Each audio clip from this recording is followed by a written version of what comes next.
You're listening to Well, I Laughed, Part 3 of Con Me Once, listener episode.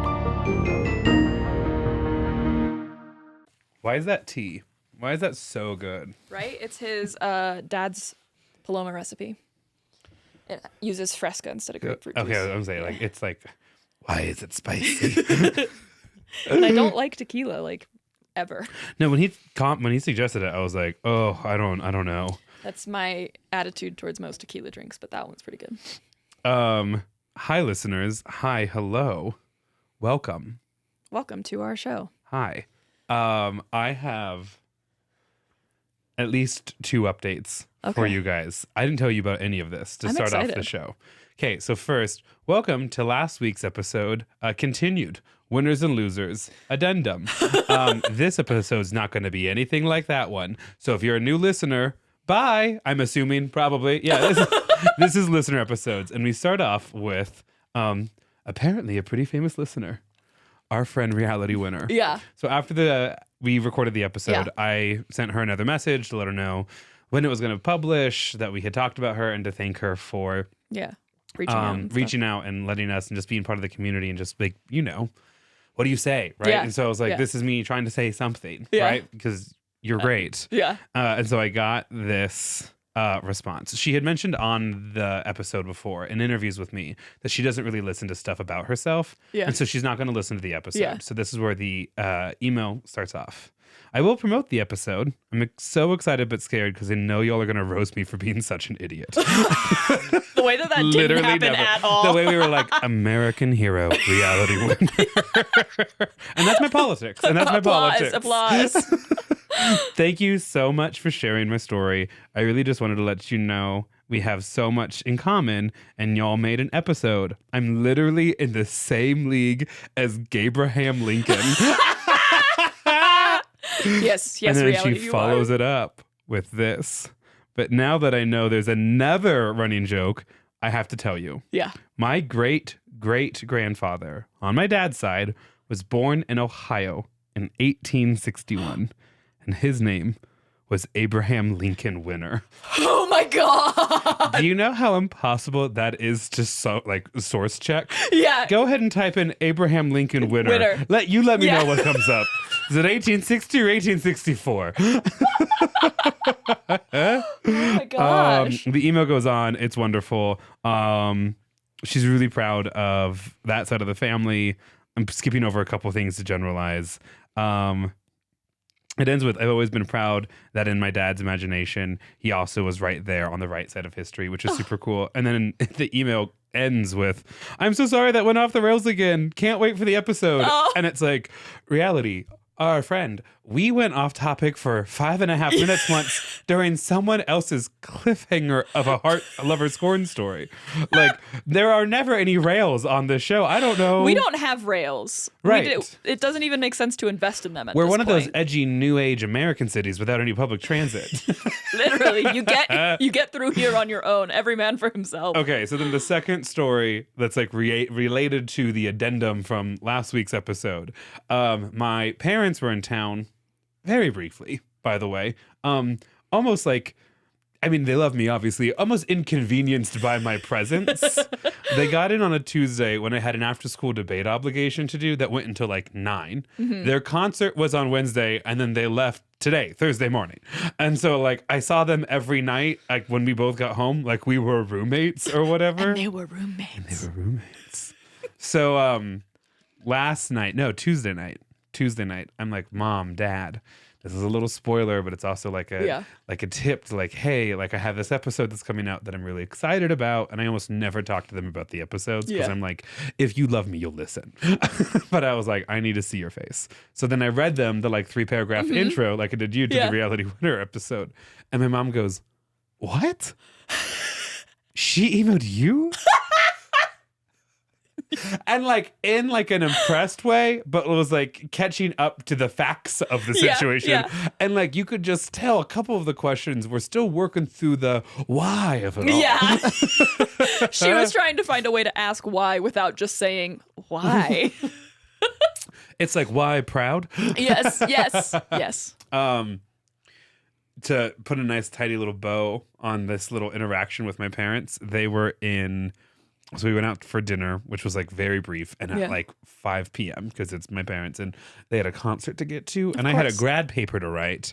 But I was asking them, I was like, Mom, Dad, do you have any show recommendations that I can share with the podcast? And I tried to get them to let me record them, and my dad's like, no way, Jose. And I think legitimately said like, no way, Jose, because he's from Nebraska. Yeah. And before I share you these notes,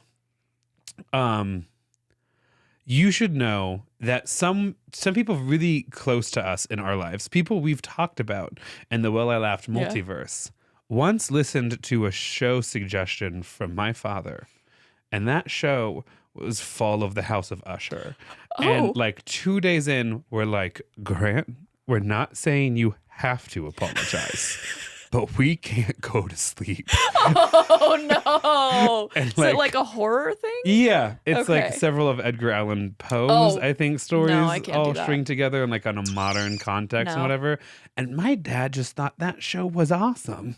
And that's like being recommended specific episodes of Black Mirror. Correct. So on that note, my dad thinks you should watch The Watcher. I don't wanna. Yeah, you especially probably shouldn't. He told my cousin on that side of the family, you know, who's a mom with 2 kids, to watch it, and she did, and she had nightmares. Meanwhile, my parents are like reading it in between like the sports section in the local newspaper, being like, "Who's that guy again?" You know, really just kind of there for like the grotesque violence of it all. Oh my gosh! Plus 15 for a brief mention of animal harm. Plus 15 now. So then my mom looks at my dad and goes, tell him to watch, what's that one show where it starts off and all the cats are dead on the beach? Midnight Mass. Tell him to watch Midnight Mass. No, I won't be. I have just the most respect for both of you. I cannot do horror at all. The scope of which I can't do horror, when it became time to do Edgar Allan Poe in my 7th grade like literature class, my parents had to like write into the teacher like, nice. She read the first couple and she like can't anymore. She's not doing it anymore. Please give her like a different alternate assignment, because I was like having nightmares. Well, now I have more of an appreciation for it, but I think it was like the Telltale Heart that I like could not get my head Some of those through. become part of the House of Usher, Fall of the House of Usher. So you get it. If you ever asked yourself, and who was, but if you ever asked yourself, why didn't The Walking Dead win more awards? It's because their target audience was my mom, who in between bites of like frozen pizza and the nightly newspaper would be like, are there gonna be more zombies? Or with a dozen that we've already seen it? They're just kind of like so intense. They're just kind of here for like action movies. And I mean, fair. And I know I've shared this story before, but for newer listeners, I looked at my dad and I go, I think it's really wonderful that you're carrying on the tradition of your mother, my grandmother, who when I was in like 6th grade and just showing an interest in school, I was showing an interest in social studies. And my grandmother suggested that I watch the movie Hotel Rwanda. Oh my God, about a genocide? Yeah. So again, plus 15 real quick for grotesque descriptions of now human murder. The first 15 minutes is literally just like macheting people, as was a common way I think that occurred I during had that. to watch that for like a social studies class in high school. I had to watch it, or else I had to tell my grandmother I was weak. I was in 6th grade, and I'm just like watching it like... I thought it was going to be on a bellhop. Yeah. And in many ways it was. I can't even do like humor, like grotesque horror that's like meant to be humor, you know, like the show Fallout. You also did not love Cocaine Bear. There were moments where you did not. I was legitimately like, that's character actress Margot Martindale. I loved her. Thank you. Even though I know it's like so obviously fake, like it's not that like blood IRL really grosses me out. It's just like watching stuff like that happen. Yes. And also, it doesn't help that I have like PTSD from Monet getting, trigger warning, hit by a car. Lot of content warnings the first 15 seconds. Guys, if some of these people weren't story skippers at the start, they are now. It's a listener episode. You know what you signed up for. Yeah. On that note, the first week at my new school, especially the varsity debate kids, I'm just gifted in this way. I don't know how else to tell you. Managed to work, is that character actress Margot Martindale? Like 6 times into conversation. I'd be like, I'd like do the scene like, I don't know, like award-winning character actress Margot Martindale. And eventually one of the kids was like, oh my God, I need you to stop. Do they even get the reference? No. And I was like, I need one of you to get the reference. And then a kid in the back goes, it's BoJack Horseman. And I go, okay, I now need one of you to appreciate it. Yeah. And then it was after school today, and I'm working with a kid, and kids love to see you working with someone else and be like, hey, Maia, I have a question for you. I'm going to go ahead and start the story now, even though you haven't in any way shown me that you're listening. So I'm like talking to the kid, stand that. And the kids just yell, hey, Mr. Thomas. And without breaking eye contact with the kid that I'm working with, I just go, hey, Mr. Thomas. And they're like, and then I turn to them, and one of them goes, why are you so weird? And I was like, don't act like you don't like appreciate that about me. And then he did like kind of roll his eyes and goes, like, honestly, Mama, it works. Like, yeah, like it does work. Mama, it works. Thank you. I sat down in this chair 5 minutes ago being like, I got nothing to say. This well's dry. I don't know why I lie to myself like that. I don't know why either of us lie to each other like that. It happens every week, I think. Hey, talk to us about your shat boots for a second. Oh my God. Y'all, Grant was doing some stuff in the neighborhood, and the plan was to start recording. Do you want me to tell them what you were doing in the neighborhood? That makes it sound like transporting drugs. I had some errands to run in the neighborhood. Like I was just in the neighborhood this evening. I don't know how errands to run in the neighborhood and stuff to do in the neighborhood were any different. There's a huge difference. Grant had stuff to do in the neighborhood. And he did. Right. I don't know what your point is. We have a code word for that. Me and my co-teacher now, we'll look at each other and we'll go, did you wake up on Detroit Street this morning?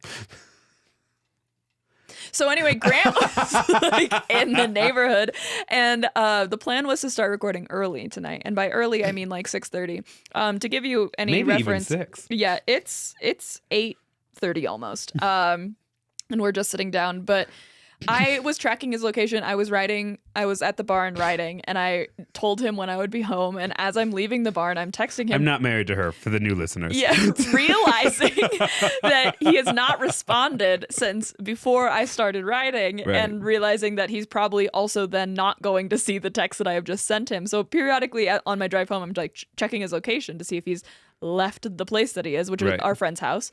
And so I'm like, okay, well, I'm just going to show up at that house because it's very close to where I live. And I just like walk in, and I'm still in all my riding attire. And at some point I realize we're going to be here for a second. So for anyone who knows anything about English riding, you wear half chaps, which are just like the top half of the boots, essentially, for when you're like practicing. It's just like not show attire or whatever. And I took those half chaps off, and both Jacob, I think all three of you were like, Trace. Whoa. Yeah. What are those? And I said shaps. It's C-H-A. It's not chaps. It's shaps.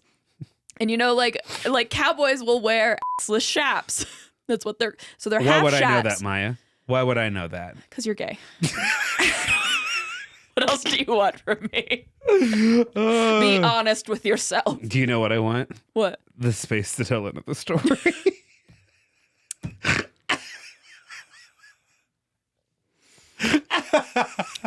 Go ahead. No. I need you to finish your assless shaps story before I continue. I don't think there was anything left to say. There definitely was. We thought they were full-on riding boots. You know, like how Christian girl Autumn was 10 years ago? We thought they were full-on riding boots in that way, and then you unzip them from the ankle up, and they just fell off your calves like you were like a robot or something. And I was like, what on earth? And then you had little mini boots underneath it. It was giving Peter Pan, but like in a hot, cool way. And Jacob thought I said shaft. I think actually Grant said shaft first.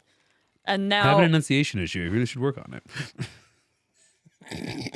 So they both kept referring to my half shafts. Tell your story now, Grant. Are you going to Do laugh? it. Because it's a funny No. one. You're going to laugh. There's actually a chance you won't because I've actually already told you this story. And there you're laughing. I'm going to get muted so quickly tonight. It's the Palomas Casey made us. I want to So you're blaming my husband now? Yeah. So that way we can be on the For same team. your lack of humor? So today in class, I looked at this child who was sharing some, life lesson that they're learning, which is that high school romance doesn't mean anything and you shouldn't waste the earth's precious oxygen talking about it. But I don't say that because that's mean. And so the kid finishes the story with, I'm just so tired of talking to people who are bad at communicating.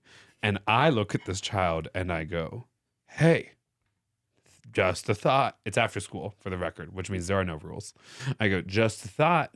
Are they bad at communicating or just not communicating the words you want to hear? Yeah, Grant. Are you saying, I love you? And they're like, no, right? Because that's not bad at communicating. That's actually exceptional communication. Oh, my God. They didn't appreciate the honesty at first, but I won them over eventually with my weird personality. Well, your students are like, who is this man? Get him out. Get him out. Yes, 100%. Good. So do you have another story to tell? Or oh, you put something in your mouth? That's crazy. It's a crazy thing to say on an audio platform. Yeah, I know. I mean, I'm sure I have stories. None of them are coming to my mind currently. So you're a little nervous? No, just staring at you. I'm just realizing I've kind of capitalized. Yes. Kind of came in like with a head of steam, actually. Huh. Interesting. So now I'm slowing the pace down. That's wild. Running game. Sports podcast. Get out of my studio. Sports are not allowed in this sacred place. I have a new iPhone and it doesn't have a case on it because Apple doesn't sell iPhone 14 cases anymore. So you have to get it online. I have never moved. You could have gone to Target or Best Buy.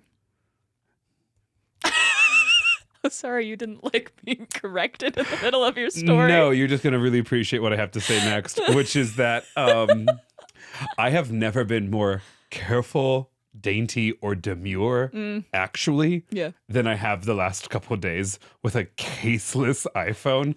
I'm not joking. I wake up in the morning. Oh, no. Sorry.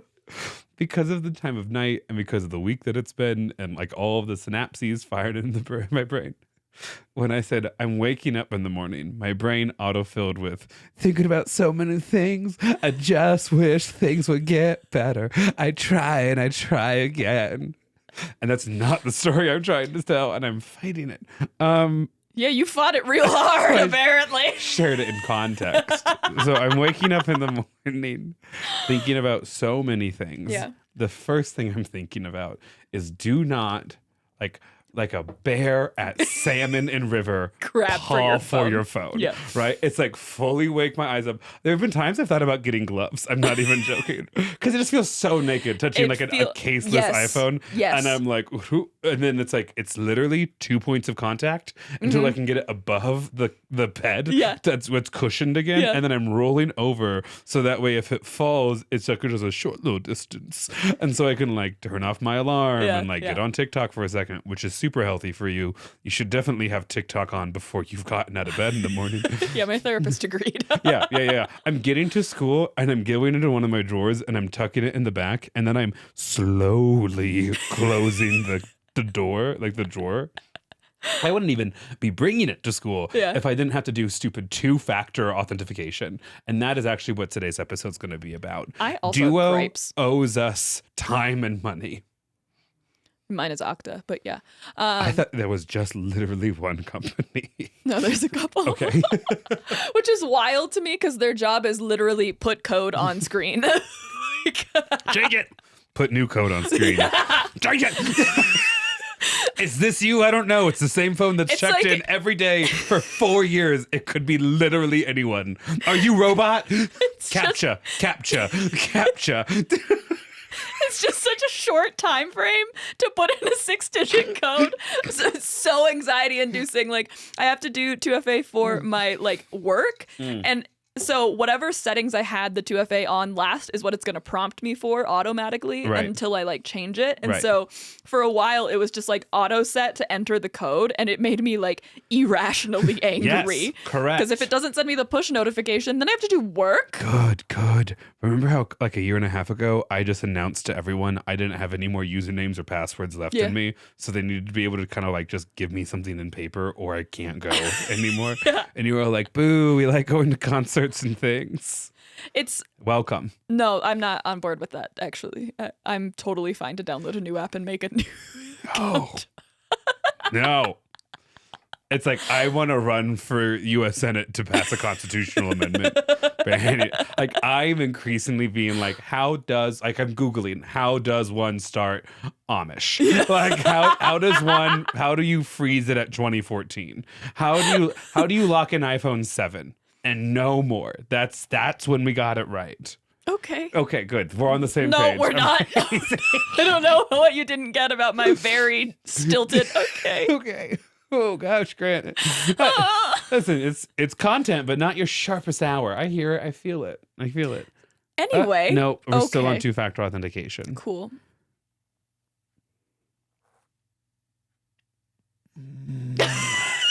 I actually don't know if we Giving are. you the space. I know. You asked me for the space, and I'm giving it to you. And you are I abusing that power. Literally just to be like, so this one time today, I bullied a child. And I'm famous for forgetting things like that. That's why I'm on so many mental health medications and in therapy. Hold on. Let me feel for it. There it is. Found the story. You're mad because it worked and because it was weird to watch. Both. I just pretended to search a table, and that was a physical manifestation of my thoughts. Here's the thing. Please in tell my it to grad me. school, thank you for making space for me. In By my grad all school, means, continue at a glacial pace. You know how that thrills me. Another Grant story during the listener episode. Groundbreaking. I love you. That was good. Nice. That was really This was just solid. Okay, so in my grad school program, I have to do a two-factor authentication to get to like the screen that's like student self-service portal, financial aid, right? Like Canvas, things like that, right? And in my mind, I should have now passed like the mucus barrier into the world of my grad school. But when I then go to like the official electronic registrar page, from that page, It asks it again. and I'm like, who do you think you are? And then better question, Who do you think I am? am?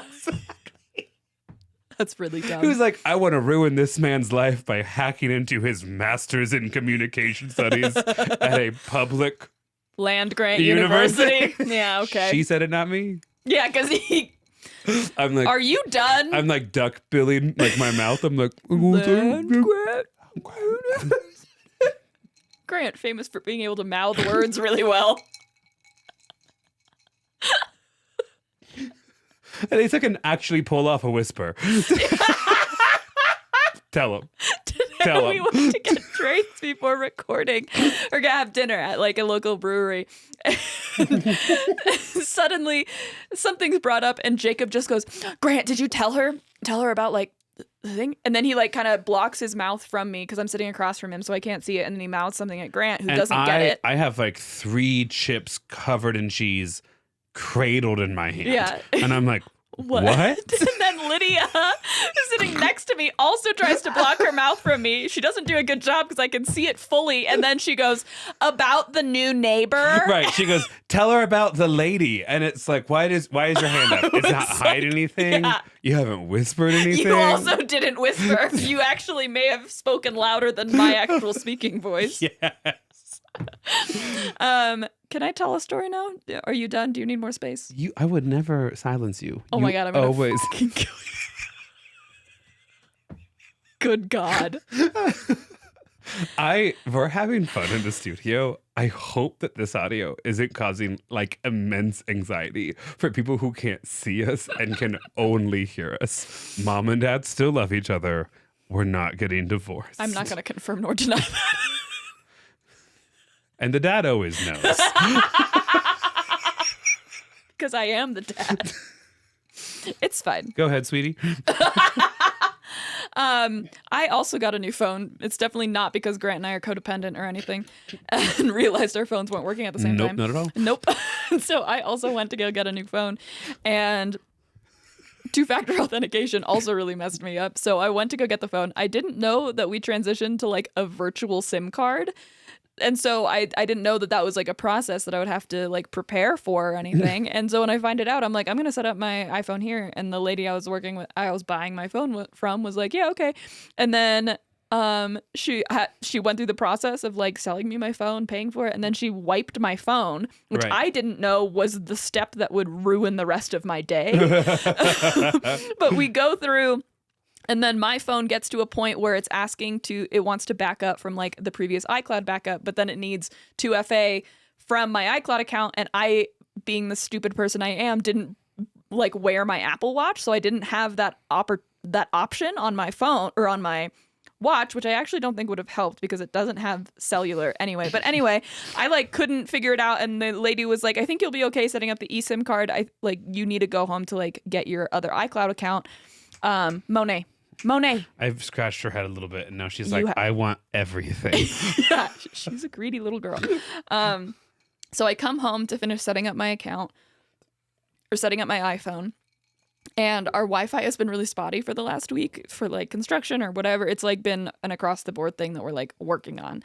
And so the Wi-Fi's out. I don't have cellular service, but I do manage to get my phone to back up from the iCloud, which is really great. But the Wi-Fi keeps like cutting out, so the iCloud backup is happening really, really slowly. So I move on to start setting up other things, and it's like, set up your eSIM card, and it gives me two options. One is to like set it up from a previous phone, and I'm like, that's really great because my previous phone is back at the Apple Store and has been now wiped, and so that's not even an option. And then they're like, or get a QR code from your like service provider, and I have T-Mobile at the moment. And so I like try and log into T-Mobile. I log in and it tries to do 2FA, and the only 2FA option is to send a text to my phone that doesn't have cellular at the moment, and it won't send over Wi-Fi because it's like a 1-800 number or whatever, so I can't get the 2FA, and there's no option to do it over email. And so I finally get around it, and it starts asking me security questions, and I don't remember the answer. Like, I know the answers, but like it was like, what street were you born on? And the answer is like for example, like 8th circle or whatever. And it's like, did I say 8 circle? Did I say 8th? Did I say 8th space circle? And so it's like, then you have to get both questions right simultaneously. And then I get locked out of my T-Mobile account, and I still don't have Wi-Fi. So I can't even like Google where the nearest T-Mobile is. And Anxiety levels high for our listeners in the car right now listening to this. Everything ends up fine, I want you to know. But this was like the worst day of my week. I also feel like a Sith Lord when you say that. Yeah. I'm like, good, Anakin, embrace the dark side. Because as soon, life advice, as soon as you accept the fact that most technology updates are not convenient for you and are instead money savers for a company, it'll radicalize you, and then it'll teach you learned helplessness, which is bad in almost every other way in your life. But in a tech company, it's like, I will call to have you activated. Yeah. Like, I'm not going to know. I'm not going to know how to do it. I ended up, luckily I remember there's a T-Mobile close to where I am. And so I like walked in, like trying to be as like chill as possible. I'm like, Maia, it is not these people's fault. And you are just like incredibly viscerally angry right now. Like, do not take it. Do not be that person and take it out on them. And I walk in and they're like, how can I help you? And I go, I need you to set up my eSIM card. I just bought this and it's not working. Sometimes, and this is a toxic trait from all my positivity, sometimes when I'm feeling that kind of scary, uncontrollable rage that I'll feel sometimes, very rarely, but sometimes, and I'll feel it like spilling over, I'll just kind of go all silent in the brain for a second, and then I'll be like, I'm gonna be so nice to the next person I meet, and then that'll make me the ultimate victim. And it brings like an eye of the hurricane calm to whatever storm that I'm in. and I can function. And then usually this like silly little task gets completed by someone that knows how to do it. And I walk out and like the sun hits my face and I'm like, everything's actually always been pretty good. Yeah. Or I get like an iced coffee or like a cute little snicky snack. So anyway, at that point, I don't have a screen protector or a case on my phone, but it's set up now and it's like functioning. It's like finishing its backup. And so I had to Target to pick up a phone case. At this point, I got the iPhone 16 because I just said, like, screw it. I'm just going to get the most recent one. So it'll be like the longest amount of time before I need to get a new phone. Right. I didn't realize the iPhone 16 came out like 5 days ago or something like that. You have a first generation iPhone 16. Yeah. And so I walk into Target and I like checked online. And I thought that there was like, it said iPhone 16, but maybe I like misread it or whatever. Right. I walk in and I'm like, where are your iPhone 16 cases? And someone has to tell me like, we don't have them yet. And I'm like, listen here, you dumb broad. yeah. And so I'm like, okay, thanks. And so I have to walk back to T-Mobile because I'm not dealing with this without a case. Like I will break it. Right. And so I got like a temporary case while this one came in the mail. But the entire time I was literally holding it like the same thing. And I like was barely touching it because I didn't want to get too much on the screen before I put a screen protector on it. I haven't been bringing mine into stores. I just don't trust other people right now. So I buy a screen protector and I buy a case and the guy that had originally helped me is like putting it on. He's like, I'm so sorry. I didn't ask you if you wanted me to put this on for you. And I was like, thank you so much. I wanted you to do that for me because I will scream if a single speck of dust gets on this case. Did the Verizon guys have a little box that does it all? Because the cute little employee at Apple who helped me. And I'm like now at that age where I'm like, you there, 19-year-old. Phone? Help, yes. Yes, good, yes. When you were born, I was in high school. Good, yes, thank you. I've actually gotten pretty good at installing my own screen protectors. And like if you order the right one on Amazon, it comes with not the like full box thing that they have now, but it comes with enough. And because I just have a tendency to break the tempered glass thing, so regularly I have to replace it like once a quarter, once a fiscal year, you know. Once a fiscal year, not once a quarter. But anyway, that was like I was insanely angry at some point because we had been struggling with the Wi-Fi for a while now, and was just like so mad. It was before I got really mad because I knew that I was about to get really mad, and I had to log into Instagram like on my iPad to like pre-rage message Casey like we really need I remember we really need to fix the Wi-Fi. You told me this, and I was like, oh, you are giving mean middle school girl. Who is cyberbullying on the weekend? I like intentionally like was really chill because he knew that the Wi-Fi was an issue because we had just dealt with it as a problem, and I was just like, it's gonna drive me insane. Anyway, it's fine. I'm fine. Everything's fine. That was just a really bad day, and now I have a cool new phone. You have a gorgeous new phone. Yeah. And I have a story that I think is gonna brighten you up a little bit. Is this our first listener story? I think so. Excellent. Pause. How far in onto the episode are we? I have no idea for timing purposes. Half hour. Oh, shut up, for reals. We just get to yapping. I hope that stays. I really do. It will.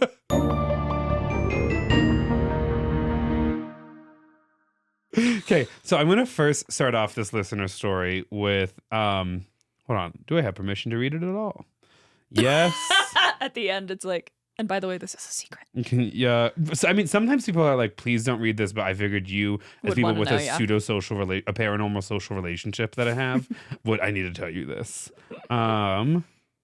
Cool, sweet. So I have permission. So I'm going to start off first by telling you not the original email, but then the immediate follow-up email that this person sent us. Have you ever, in your anxiety, reread an email that you sent, convinced that you had a typo? Yes. Then do I have a horror story for you? Here's the follow-up. This week. Here's the follow-up to the email they sent us. Yes. Oh my God, I'm so sorry. He was a 10. I was not dating a 10-year-old. Thank you so much. I love you. I mean it. I didn't see the original email, but I did see that one come in, and I was like, what could that I think I was like at a stoplight, and I was like, I'm sorry. What? I want you to know, I know about 5% about what's about to happen in the story. I love that for you. Because you and I both were just like, let's not read it and then just do it on the air. So that way we're both surprised. Well, it used to just be me doing that because you would read the entire thing. I know, but I am trying to just like kind of trust the universe a little bit more, and I'm trying to get better too at the looking for, you know. Yeah, fair enough. Dear Gaia, in parentheses. The fact that you guys hit us with the parentheses before you hit us with a comma or a period. That's how we know that you're one of us. Right, that you have found your community.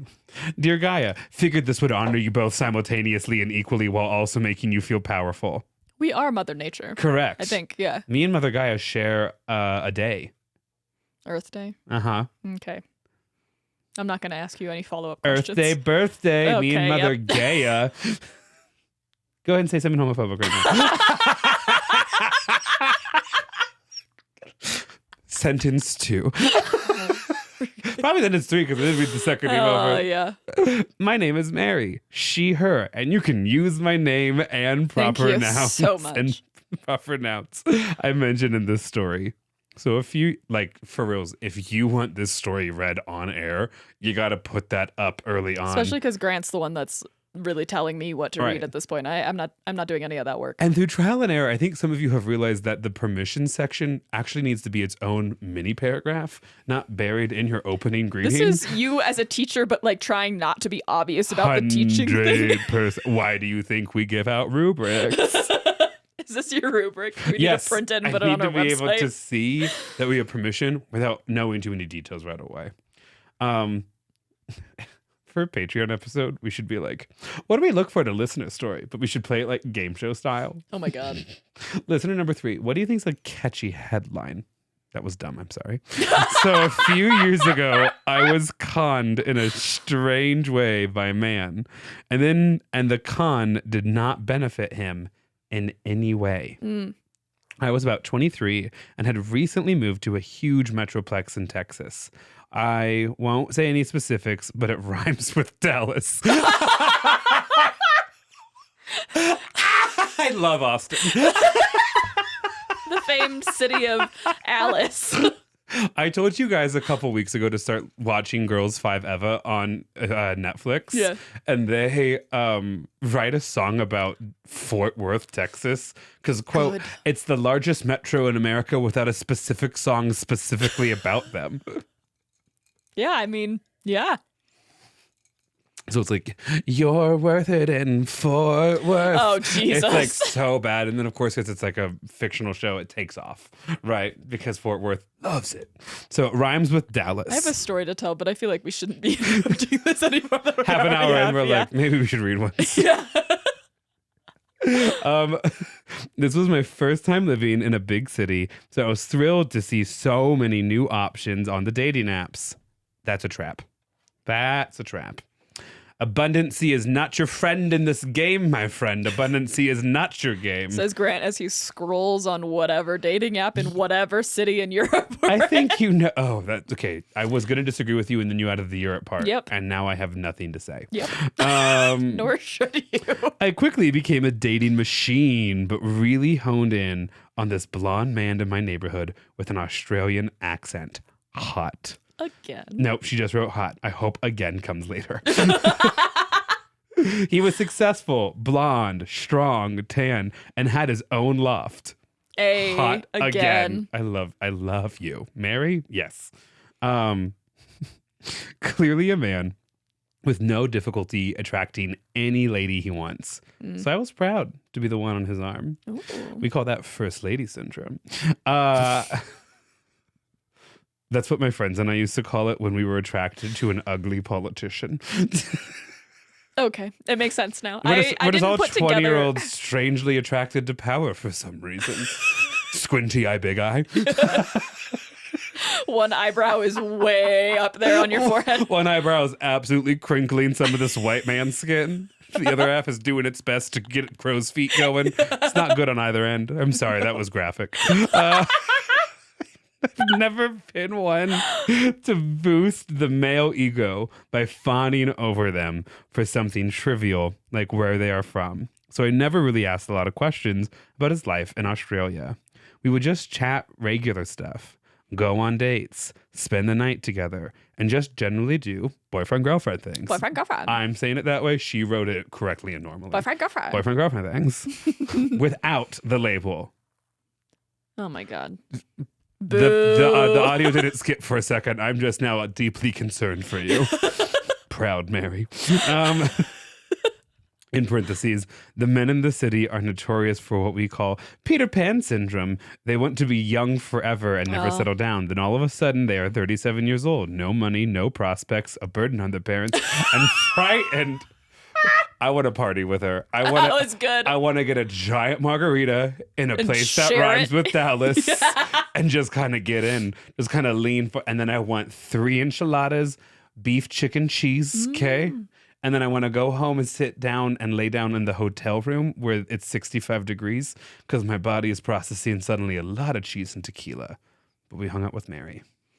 You can come with Casey and I next time we go. Hell yeah, brother. Which will be both of the next holidays. So after a few months, I was ghosted. Oh. Shocking no one. Apparently Maia. I have high hopes. She's married. She believes in love. I don't know about that. I'm kidding. I love Casey so much, and he loves me so much. Go ahead and give me 3 more sentences on that. I had a long week, Grant. And I got told to give you space to tell your stories. A single mom who works 2 jobs, who gets loves told her that husband. she doesn't have time to tell stories on her own podcast.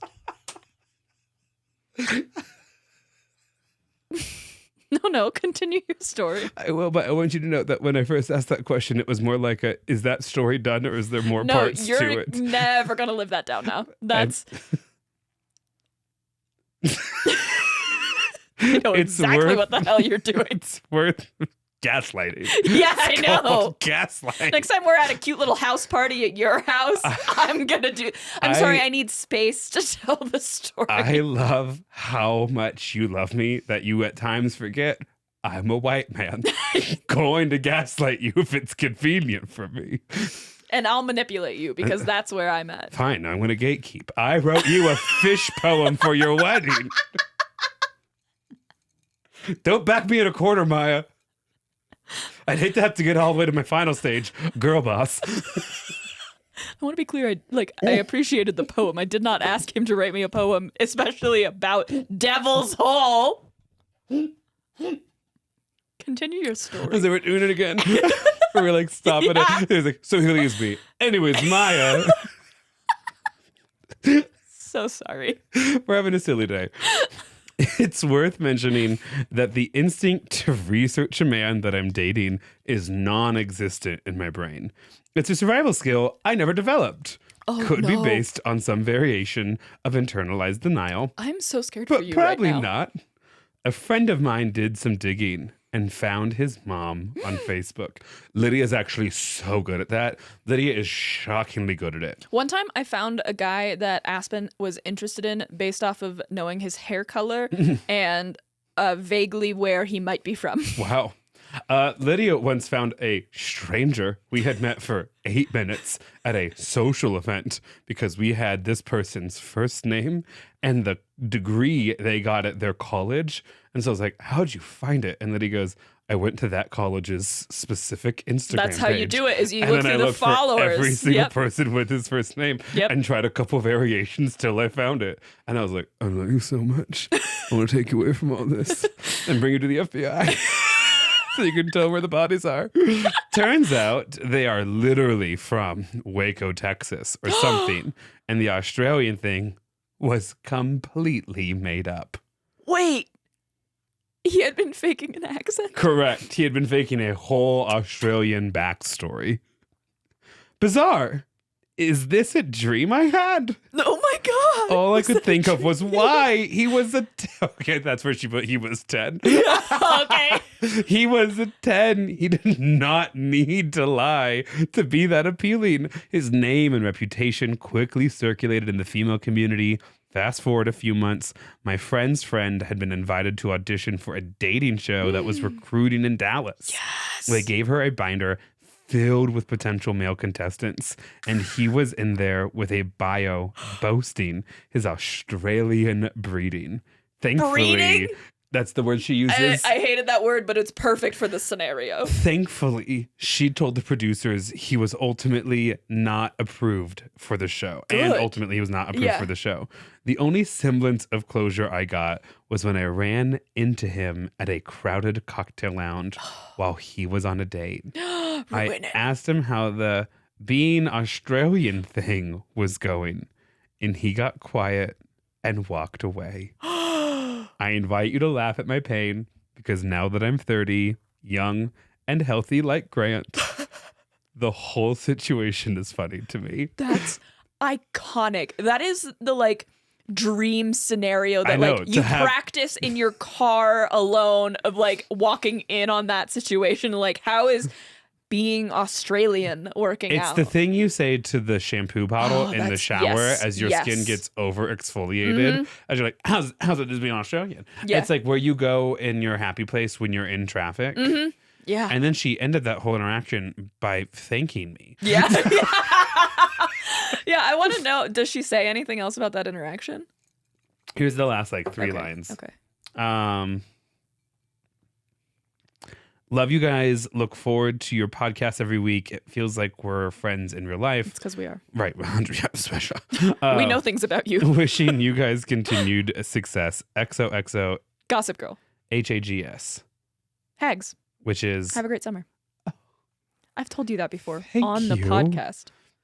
I didn't have a lot of friends sign my yearbook.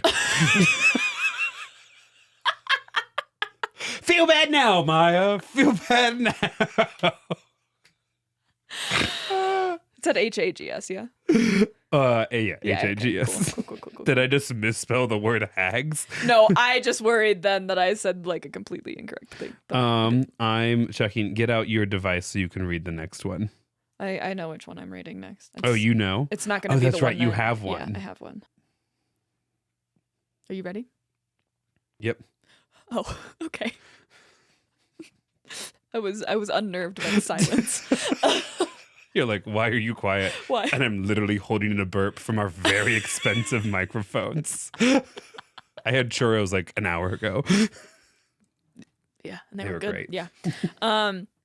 So this is not an email. This is actually a shared note, which Grant can't even open on his phone for no reason. Okay, no, do you want to know the reason? I'm actually pretty sure that you're making up whatever reason. What was the reason? No, here's the reason. There is an email associated with my Apple account. Yes. And that email ends with @AOL.com because I made it like 20 years ago when I got my first Apple device. Did you know you could change? Yeah. Oh, to my personal email, which I apparently once signed up briefly for an Apple account in like my college years, completely lost track of that and now can't use my personal email either. So now I have to create a new email to access. You don't have a spam email? No.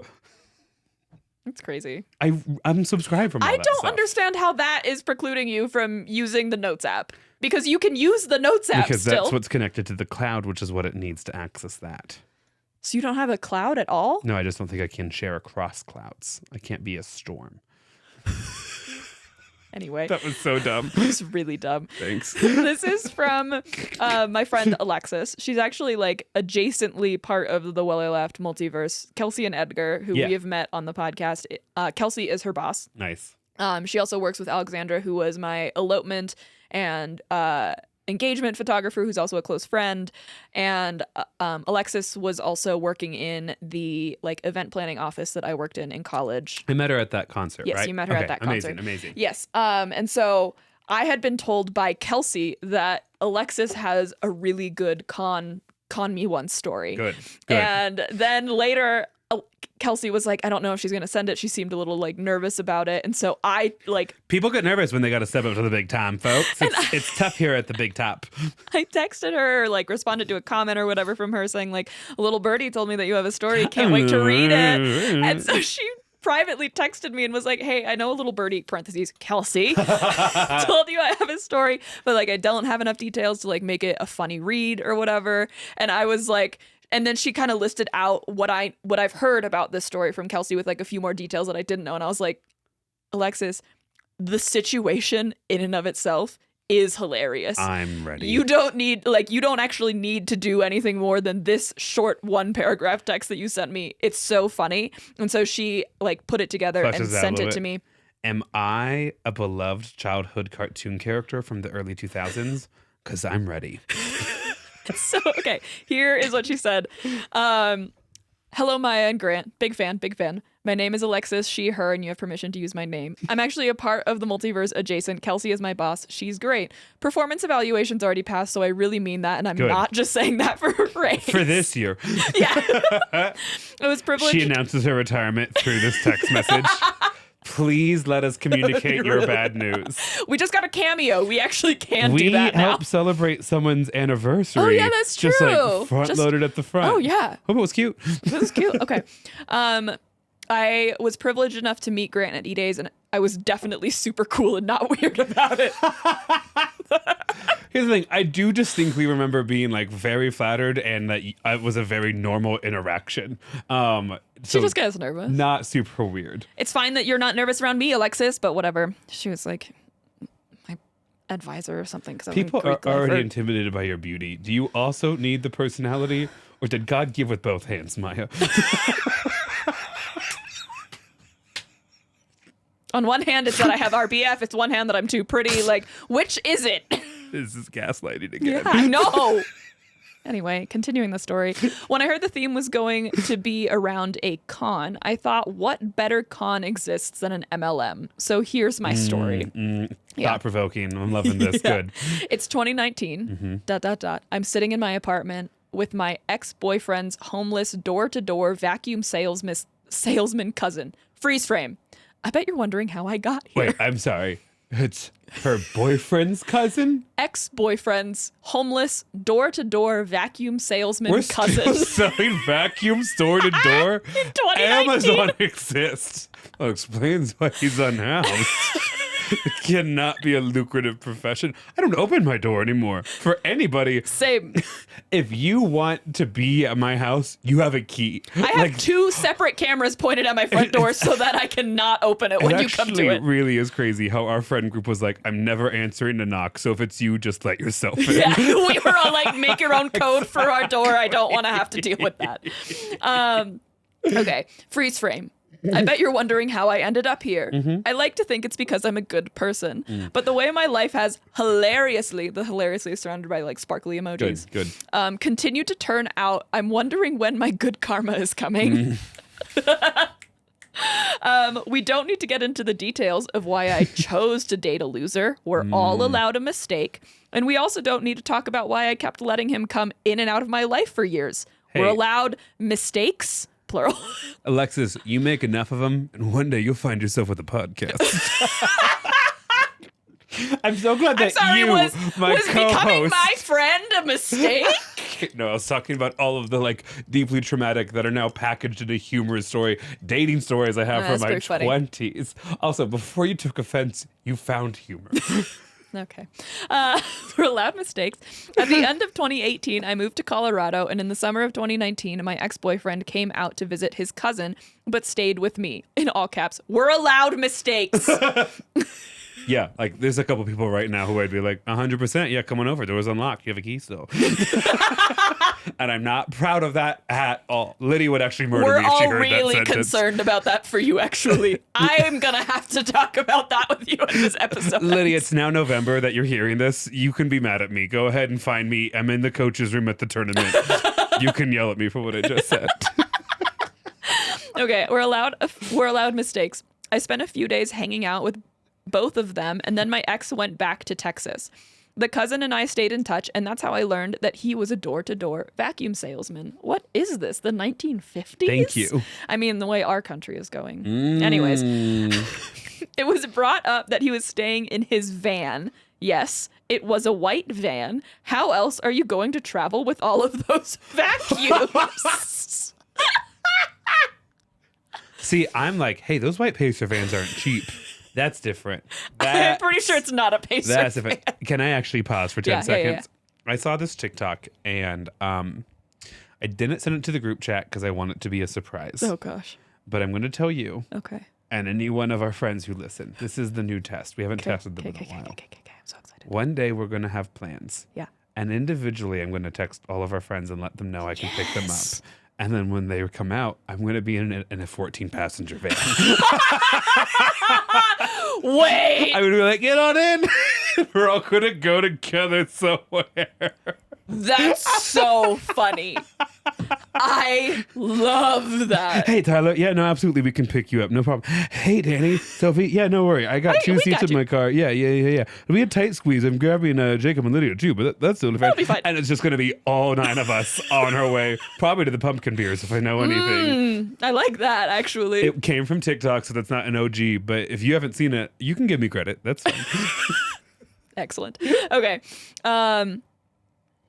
Oh, yeah, the white van. How else are you going to travel with all those vacuums? And being the phenomenal person that I am, I said, oh, you can stay on my couch. Little did I know what was supposed to be a few nights turned into a few months. So they're dating? No. This is her ex-boyfriend's cousin who's just sleeping on the couch. I'm aware of the relation. No, they are not dating. You didn't come from Nebraska, and it shows, Mama. It shows.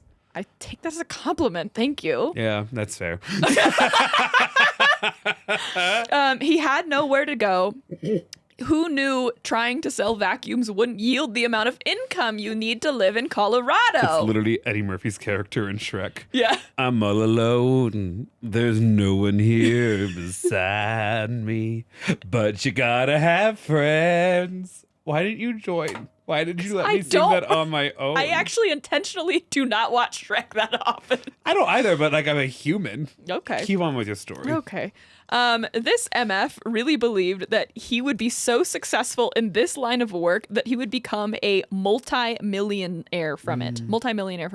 He said with a straight face, he has met salesmen from this company that have become millionaires and that he will be that one day. If only I had Grant to teach me to say to him, hey, that's a weird thing that you just said. A lot of people are going to have a lot of reactions to what you just said. But I'm telling you, that's wild. That's wild. Truly, kill me now. That is my legacy. Yeah, I don't want it to be anything else.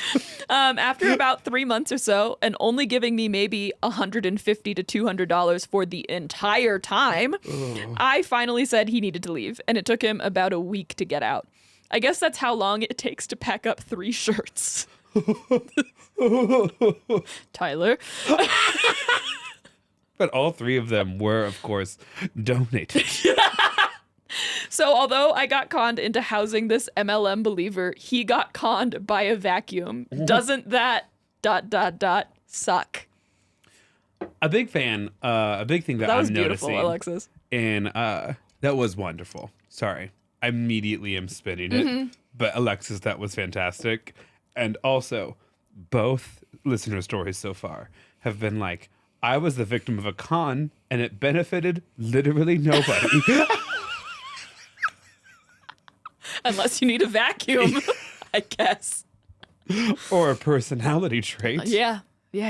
All right. What story do I want to read next? We have a couple of like really fun ones. Obviously, they're all very fun. This part needs to get cut as I look. Here it is. Okay. Are you ready? Yes. Hello, Maia and Grant. Long-time listener, second-time emailer. So thanks for the Maia and Grant. Appreciate that. No, go on. If I would have done that to you, you would have been it would have been the last straw, I recognize. Yeah, it would have been. No, own up to it. When they call us Gaia, G comes first. You might be the there majority are more letters of the letters. than Aya. I could lay claim to one of those A's. No, because it would be Graya. That's has a ring. Kind of got to chew it a little bit, you know. Graya. See, there you go. Yeah. Okay, only because I'm right, not because it's gross. No, actually, because it's gross. It's pretty gross. Gina, she, her, hers. Yes, you can use my name. Thank you, Gina. Glad to get it on air. Also, thanks for normalizing pronouns. Everyone who's sent us anything ever. Not sure if you'll even read this on the pod because fairness, but I was just regaling this tale to friends And as y'all are fellow gin and tonic lovers, I thought you would enjoy. I feel like I should apologize for the story not really being funny though, because I try. I have been repeatedly told I am not funny. So Okay, alas, I mean, that in and of itself was hilarious. said the next part's better. Oh, no. So she's like, so I try, but alas, fair warning. And then in parentheses, is my anxiety showing? And weirdly enough, this is the second story I'm sharing with you that has to do with the pandemic. On with the show. Backstory time. So it feels like I'm cheating on you when I tell you this, but I do listen to other podcasts. Pause for shame. Just kidding. You can listen to whoever you want, but listen to us first.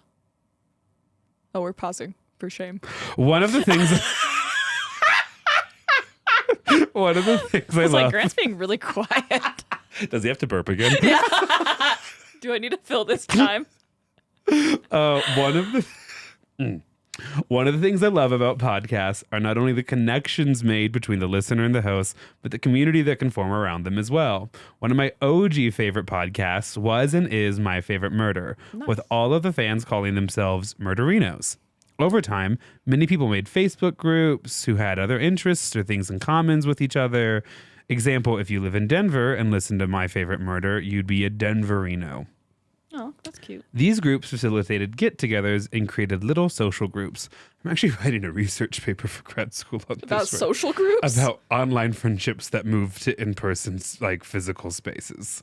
Just talk to Casey about that. I was like, are you going to take off those headphones before you? Okay. Create little social groups.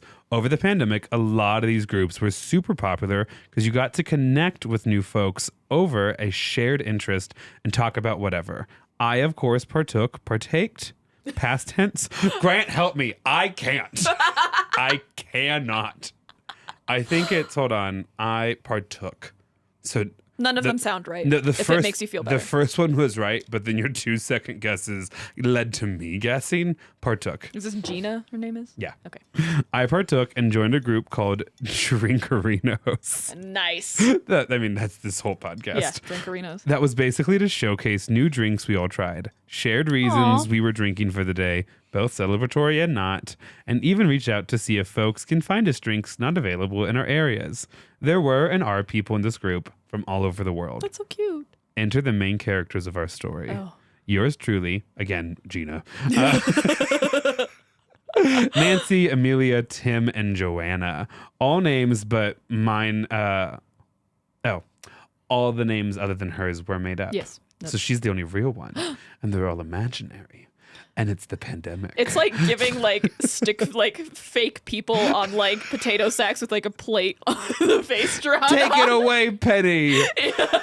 Sing such a beautiful voice. The second SpongeBob reference of this episode. Good. Anyway.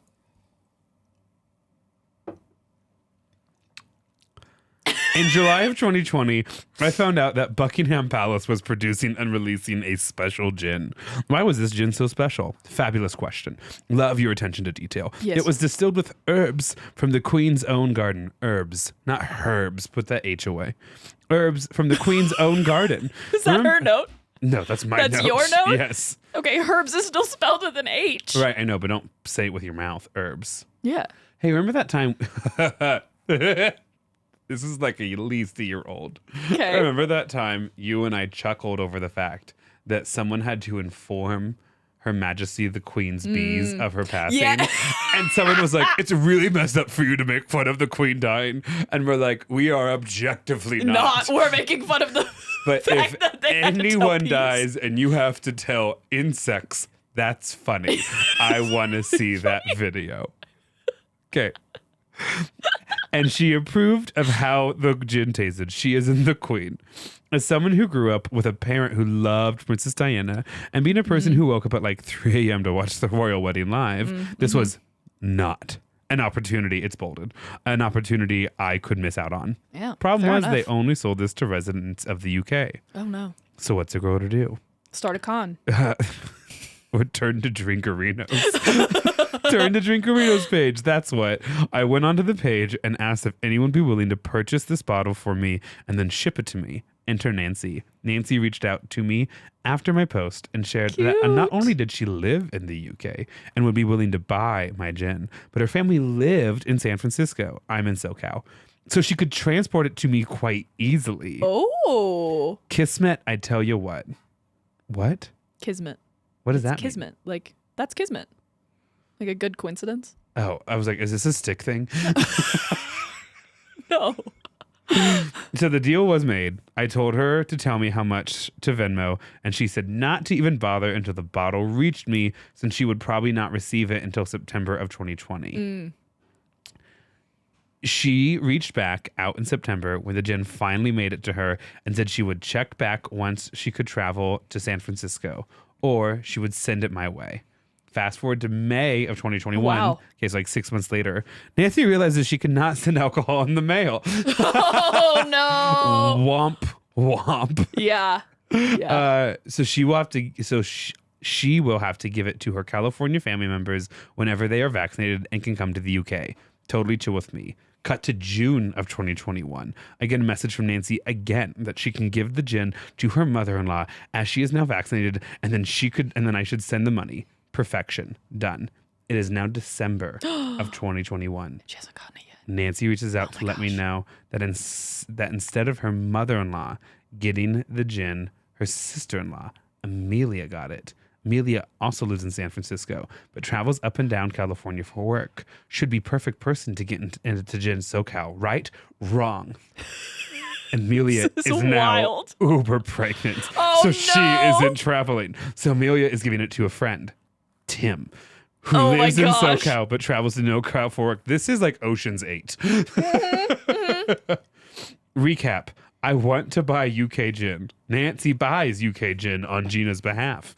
Instead of giving gin to mom-in-law in US, instead gives it to Amelia in NorCal. Amelia will give it to Tim in SoCal, and Tim will maybe get it to me. Now, Grant and Maia, and your listeners, you may already be tired of the story, wondering, for the love of Paloma Diamond, a Paloma Diamond reference. You're a great writer, Gina. I want you to know that. For the love of Paloma Diamond, when are you going to get this gin? I am typically a patient girly, one who pretty consistently reminds a lot of my friends and loved ones that patience is a virtue. I get it, and no one likes it when we say it. No one. No one.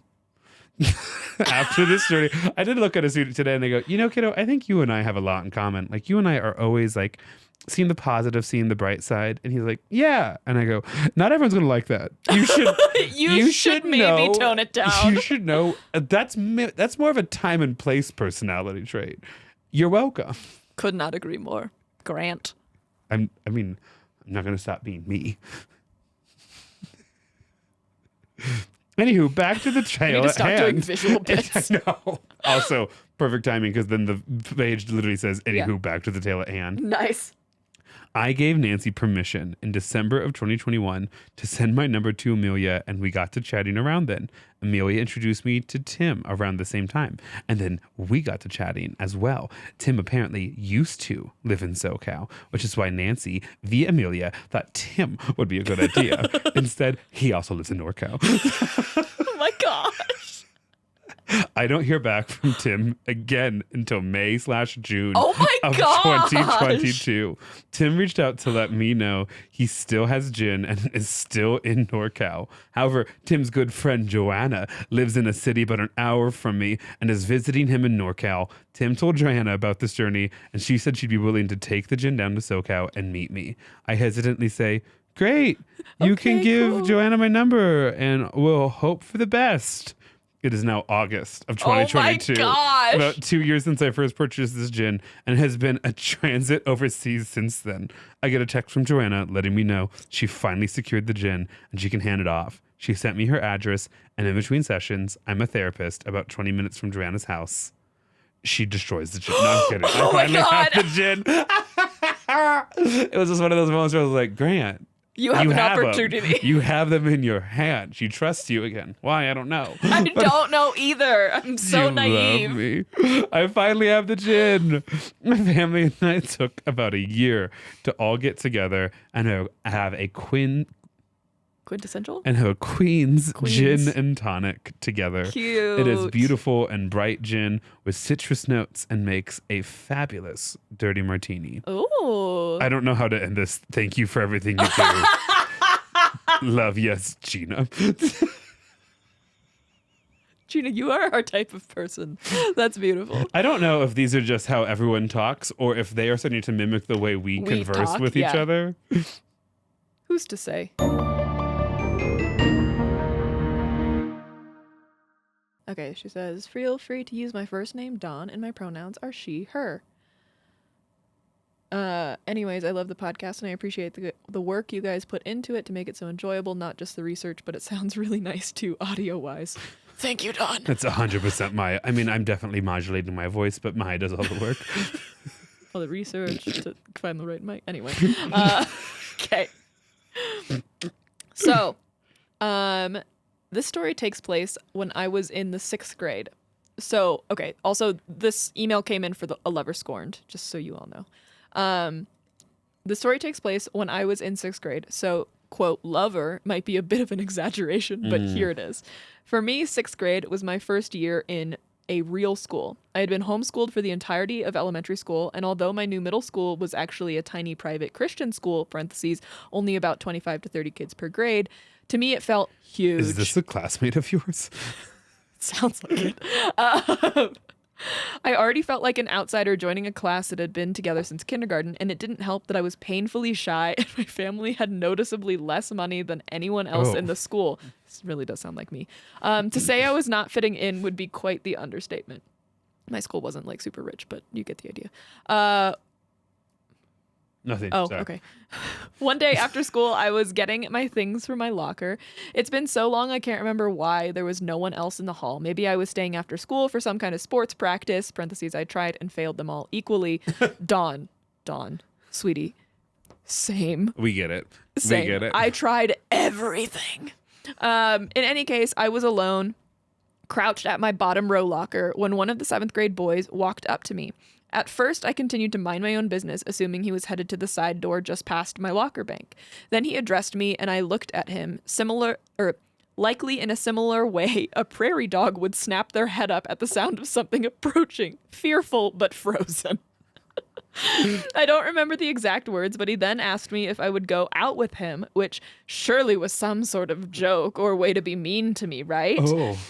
Well, that's what 6th grade me thought. Never mind the fact that this particular boy had never been mean to me and that this was the early 2000s and there weren't cameras on every phone. Parentheses, really, middle school kids shouldn't have phones then, or didn't have phones Don, then. you get it. Yeah. But hey, facts don't matter when you're wildly insecure. So unsure of what to do in the face of Put such... that on a shirt. Yeah. So unsure of what to do in the face of such clear bullying, I just stared at him. Didn't move, probably didn't even blink. I just stared. I'm unsure of how long because by that point I was in a state of full panic, but after an undetermined amount of time, he just walked away. Oh. I want to hear the other side of the story. I want to hear this. That is a villain boy's take. origin story if I have ever heard of one. Yeah. A lot happens to be worried about in middle school. And after a while, I didn't think about that particular incident anymore. I have no idea what There triggered... are other far more traumatizing Yeah, things to do. for sure. After a while, I didn't think about that particular incident anymore. I had no idea what triggered the memory, but I suddenly remembered it a few years ago and realized that it's likely Romeo, that's his actual name, was actually being genuine and that I was the mean one that day, albeit entirely unintentional. It's totally plausible that he was just genuinely asking me out and that I hurt his feelings. Not And only totally plausible, it's like the most likely scenario. And I feel 90% horrible about it. It would be 100%, but although my self-esteem has gone a long way since 6th grade, it is definitely not perfect. And middle school kids are mean. That's where I'm at. I'm like, yeah, it's probably genuine, but I'm not trying to predict what 12-year-old boys do anymore. Good. I don't know if that's the right age. No one should. Yeah. And I still have a tiny suspicion it was indeed a prank, despite that logically not making sense. Still, though, Romeo, if you happen to hear this, I am sorry. I know. Wait, are we Hirsch, like, message in a bottle? I love it. Romeo, if you're the 1% of male straight listeners, One of our 8 I'm sorry. parentheses. I know you've said your listeners are mainly women or gay men, but if there was any kind of romantic feelings that involved me in middle school or high school, it's statistically likely that he has a husband now. Anyway. Tough but true. Yeah. Love the podcast and thanks for still plugging along despite you both seeming quite busy at the moment. Kind of all the time, but thank you. That's really nice to hear. That's very kind and also just a wild story. I'm going to share Yeah. a moment of vulnerability. And okay, so I have oh god, this is kind of humiliating. As the kind of teacher I am, I was talking to one of my female students the other day, and give me a female name. Sarah. Amazing. Sarah was telling me about the boys that she liked, right? Because I mean, you have to kind of ask them not to share that information. That's They're all just they think about. So eager They're all to share hormonal. it. And I'm like, in a kind way that respects all persons' dignity, like, Sarah, most of these are just blank pages you are projecting personality onto. And then give me a male name. Mark. And I go, Sarah, do you know who you have great chat with? Like every time I see you, you guys are like staring at each other and laughing. You and Mark, Sarah, are so good together. Like, if anything, I wouldn't be shocked if like Mark has feelings for you, right? And Sarah laughs at my face for a whole minute and goes, well, Mark used to date my best friend John, so not really thinking that's gonna work. And I'm like, oh, and she goes, oh, Mr. Thomas, Mark's so gay. You don't know that? And I'm like transported. Wow, physically. that's so humiliating for you. Yes. It's like 2010 and I'm like in theater and I'm like, no, I don't have a girlfriend. Why would you ask? Right? Yeah. I am that like clueless, oblivious teacher. Here's the problem with acceptance that no one's talking about. Makes it a lot harder to find people when they're not being persecuted and singled out from the herd. I don't know. My gaydar is pretty spot on. Oh, you mean Tyler's boyfriend? And he did say we could call him that, so don't come for us. Tyler's like, this is my boyfriend. And Maya's like, I think he's gay. It's really just Tyler being like, I'm into him. And I'm like, that man's straight.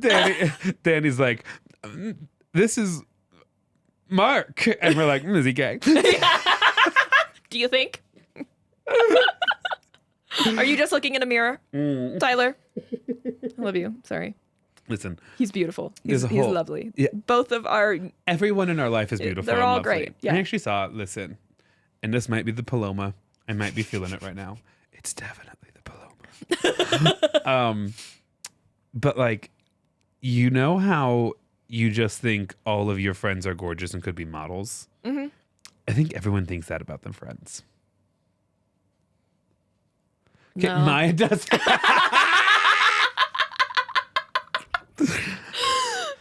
And you've always said that. And I've always said that. And I was there when you first said it. To be fair, I don't think I should be a model either. I Maia- don't know how I got here. Maia threw the first insult at Stonewall. I'm a realist. If anything, I think everything's like uglier than it actually is. I'm a realist, says the meanest thing you've ever said. Yeah.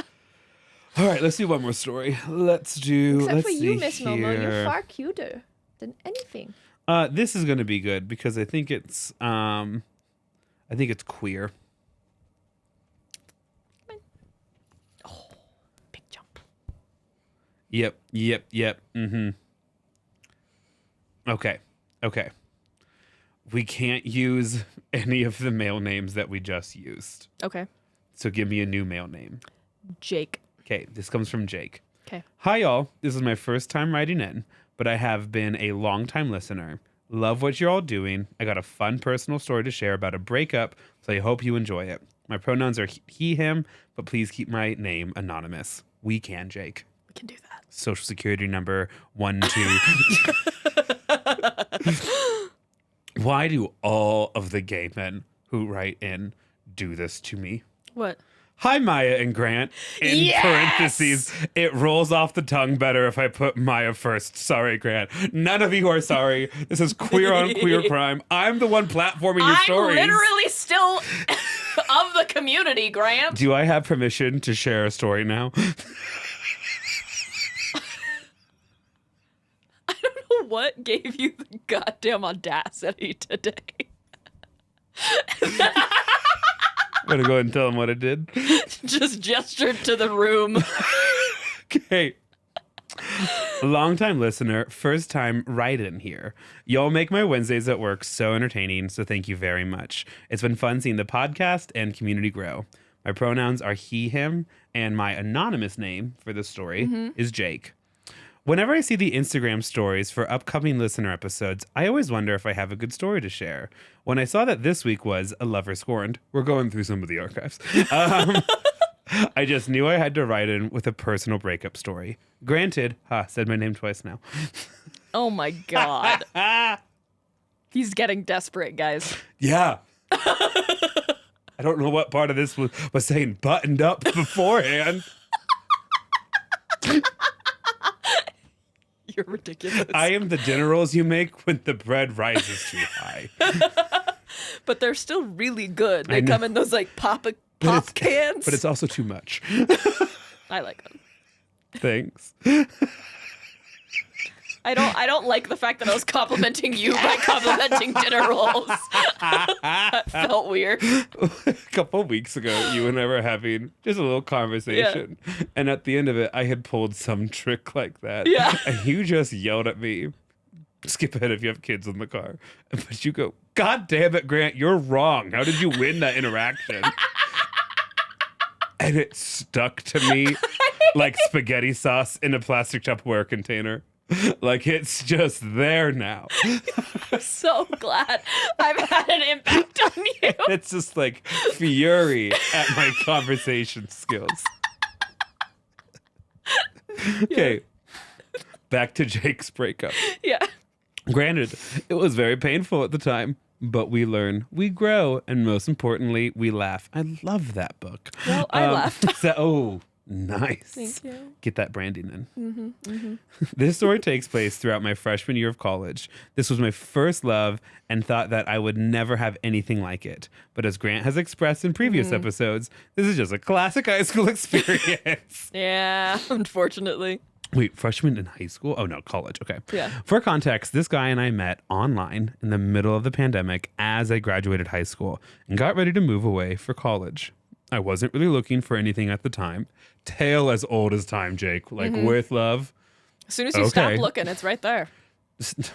Married people love to say shit like that. Like, as soon as you kick...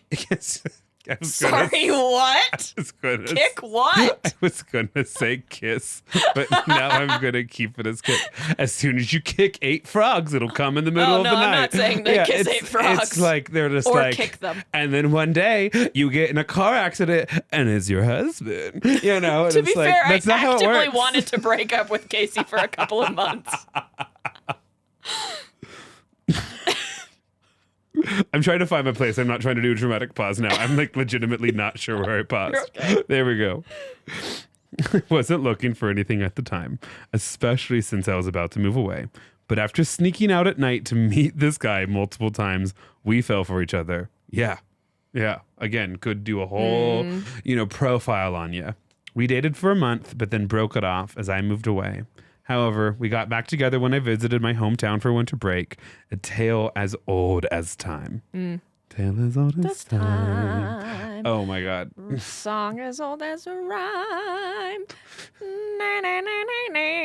Every time you do it, you get so close to Toad.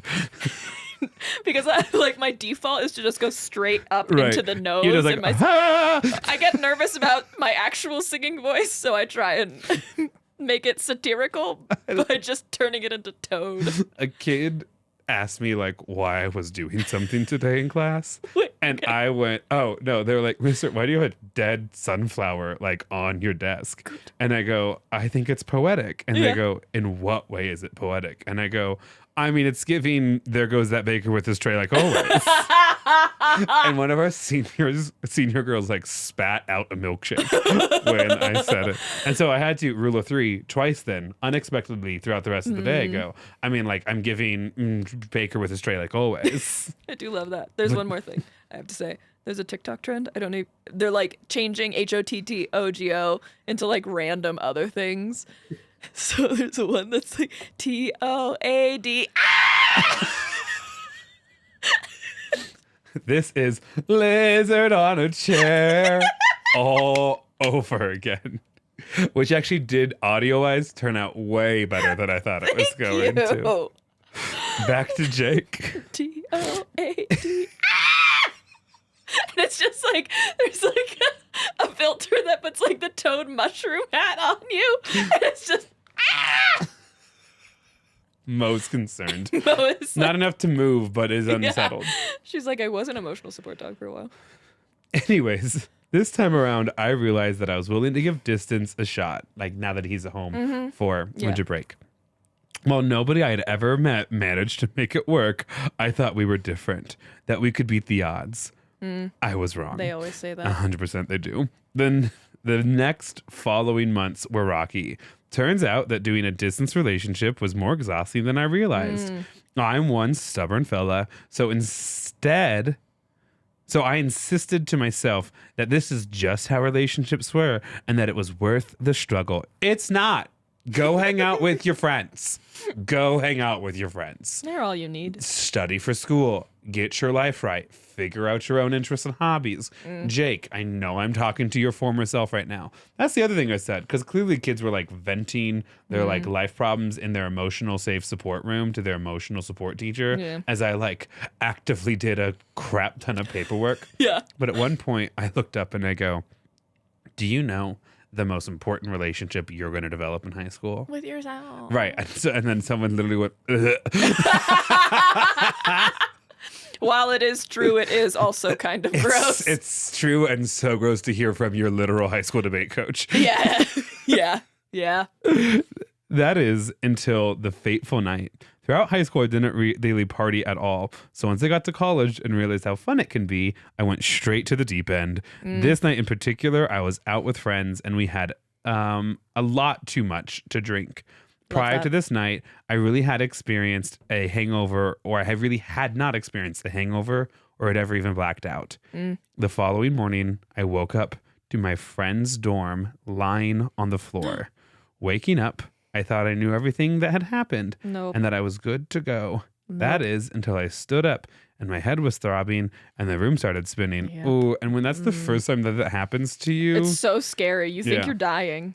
I am thrilled to announce that has not happened to me in years because of how awful that experience is. Yep, you really learn. You really do. And in the moment, you're like, I'm fine. Right. And then you wake up and you're like, I will never be the same. It's one of those nights where you're like, hey, friends, thank you for joining me here at this breakfast place at 2 p.m.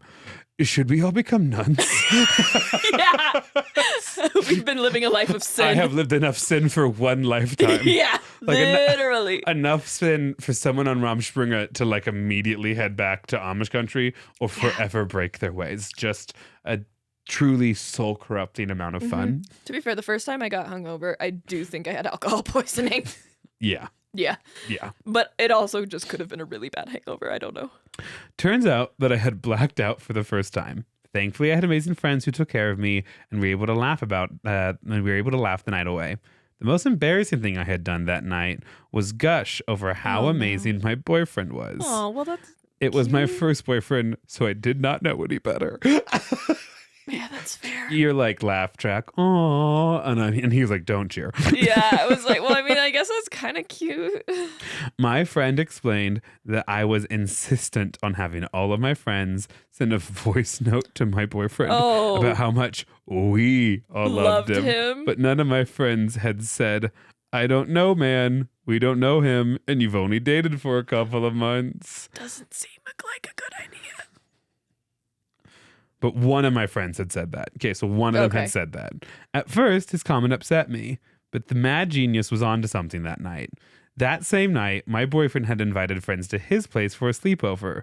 We both trusted each other, so I did not think much of it. Oh, no. I was off to a rough morning, suffering from the worst hangover imaginable, brought to you by, okay, they're freshmen in college. No. Oh, What's no. the most embarrassing thing I could say next?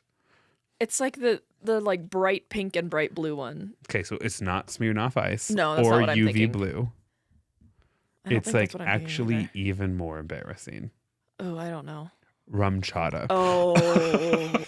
Just a bunch of like dairy alternatives and rum just sloshing around I in can there. barely do rum drinks anymore. Oh no, I still can. I love. I do love rum a beach. chata. I can have one. I can have literally one. Love a daiquiri. Literally has never once treated me bad. I did Wow. not think it could get any worse until I got a video call from him. At first, I was excited to call him. We had made plans to remotely watch a movie that night, and I figured that the worst was behind me. No, that's never It how that was works. not. Yeah.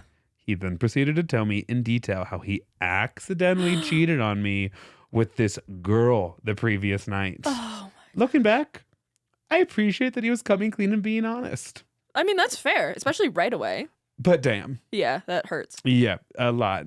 Especially after like you had spent all night saying how much you think you love him. We've all been embarrassing before, Jake. I get it, Jake. He's cheating on you with a woman. Oh, that's rough. It's certainly like obviously like bi and pansexuality exist. You know we're believers of that. Oh, yeah. Despite how I treat Maya. I know it's really rude. But Actually. it is an insecurity trigger. I don't do well to defend myself because I truly cannot make a single decision ever.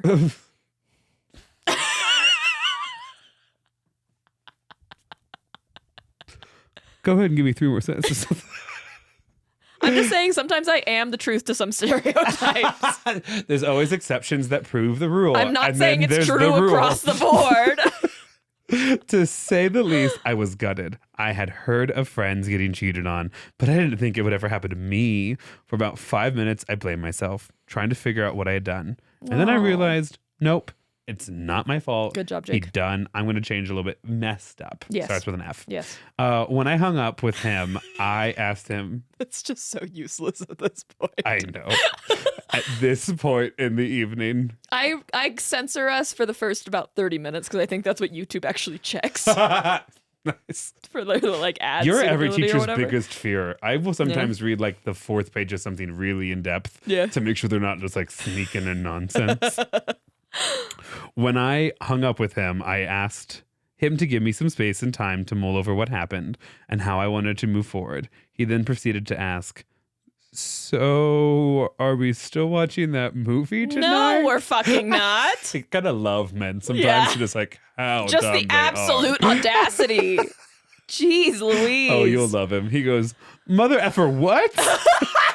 You just told me the story about how you cheated on me the night before and expected me to be like, yeah, sure, can't wait for movie night. Heart Oh my emoji. god, I'm imagining this coming Hell from like the nah. most flamboyant like twink. I don't know what you look like, Jake. I don't know who you are. We're rooting for you Where still. you're rooting with. I'm just imagining like the most like limp wrist, like mother effer no.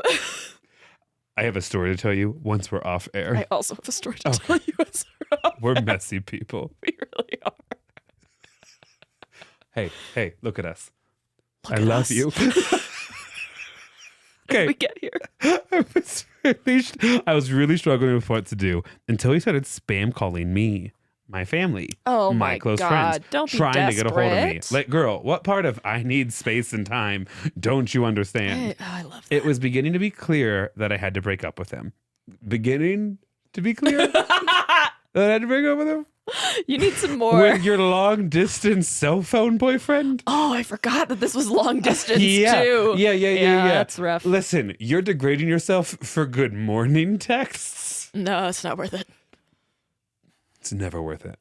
And occasional good night texts. The last time I texted a man in this context, like romantically, not putting a timeline on it. I was like, we Not have doing- male friends. What do you mean? The last time I was flirting with a man on my phone. You text Jacob. Yeah. Why do you think I wanted to take him away to Nebraska this weekend? I saw a TikTok and wanted to send it to him, but it was 10 a.m. So instead of saying good morning, isn't this funny? We were just talking about this last night. Yeah. I instead said, hello, please enjoy this TikTok. Because I will not say good morning to you. Not until we're boyfriend. Boyfriend. Kiss. Kiss. I begin to ask myself how I could have fun with this process. Yes, I was hurting a lot, but I might as well have some fun while doing so. I swear I'm not a psychopath. Jury's out, because that is kind of a, I'm going to go ahead and use a kind, gentle, soft word. A surprise turn in your thought process. I'm going to make no comment. I'm going to let the story pan out. In order to break up with him, I knew that I had to make up an airtight case. I thought I could not let him convince me otherwise. You're long distance. Just stop talking to him. Correct. Literally just block him, ghost him. You don't know him anything. Sure, he knows where you live and where you live now and your parents and how to get a hold of you. And it has been harassing them, but like, whatever. That's their problem now. What doesn't kill you makes you stronger. Stand a little taller. That's your problem now, Mom. Are you just free versing Kelly Clarkson? Yeah. Okay. Been watching a lot of Game Changers recently. You will start talking and I will stare at you because I just love listening to you, and then I'll laugh and then I'll look at my phone and be like, I've never read English before in my life. That's how I felt earlier. I have no idea where I am in this story. I've never read English before. Okay. In order to break up with him, said that part already. So I started writing down all the arguments that he could bring up and how I'd refute them. Oh, you're a debate kid. You're a debate kid. Or he's been to therapy. You're writing blocks for your contentions. I actually don't know if this is something they would recommend in therapy. I don't think so. Feels a little hyperfixation to me. Feels like creating more emotional damage than necessary. Yeah, it does. I then realized that I had a solid amount of points that I had a solid amount of points that he could bring up. So to at least have some fun with the painful process, I proceeded to make a bingo table out of all of the things he could say. Wait, that's hilarious. Yeah, I'm so glad that you understand what he is doing right now. I'm so glad that you're using humor to cope. We broke up over FaceTime 2 days later. Nice. I hid the bingo card I made off camera and crossed off items as our conversation progressed. Hell yeah. Turns out I got a double bingo. I figured that if I was going to have my heart broken, I might as well have some fun with it. See, when you say fun, you meant make a board game. I thought, and excuse me, but I've done an episode on Elf, arson. I thought... No, I knew exactly what you're doing, and I love that for you. Frame that somewhere that you won't look at it very often, though. Yeah. You know what'd be really cute is if, like, you know, the whichever bingo you got that's like 2 lines, you can make a cute little like design out of that and make that into like a really cool tattoo or like a piece of art that like is really not obvious and people are what like, does this represent? My first heartbreak. Yeah, just don't explain it past that and it's actually bingo. Even better, you frame it and then you secretly get a job. You're working at Toys R Us. It's 2007. You work up the Martell corporate ladder. You get all the way to you get all the way to the top. And whenever anyone's like, "What got you so passionate about games?" you say your ex-lover's name, Jake. Mark. Kidding. Oh, that was the name of a child in today's episode, wasn't it? That was just another random name I gave you. Okay.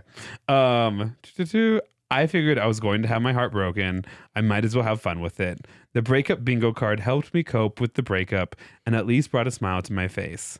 Am I crazy for that? I don't think so. Maybe. But hey, the bingo card was a good strategy to make sure I had a way to anticipate his moves and how I would respond to them. Also kept you a little logical. Crazy. Yeah. Like that great. I think that makes sense. My last breakup was just so messy and like incoherent from my point that I actually don't have a lot of solid memories from the conversation. Here's what, like, Casey and I is oftentimes when we get into arguments, our biggest strategy will be like, okay, but we're like running in circles and neither of us are listening to each other really.